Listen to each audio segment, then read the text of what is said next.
পরিশ্রম করতে হবে, পরিশ্রমের কোনো বিকল্প নেই। দেয়ার ইজ সদরঘাটের লঞ্চের আমার ভিডিও করে আনছি তেমন একটু করে আপনার দেওয়ার লেগে স্ট্রাগল তোমাকে করতেই হবে। কেউ তোমাকে তোমার জন্য স্পেস তৈরি করে দিবে না।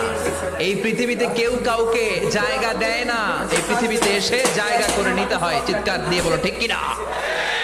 হুঙ্কার দিয়ে পৃথিবীবাসীকে জানিয়ে দিতে হয় আমি এসেছি। মায়ের পেট থেকে যখন আমরা বেরোই আমরা কি বলি? ওয়াও ওয়াও বলে নিজের অস্তিত্বের জানান দেই যে আমি এসেছি, এই পৃথিবীতে আমি জায়গা করে নিতে এসেছি। Life is not a bed of roses. এই পৃথিবী ফুলের বিছানো সজ্জা নয়। এখানে কষ্ট করতে হবে, পরিশ্রম করতে হবে, ঘাম ঝরাতে হবে।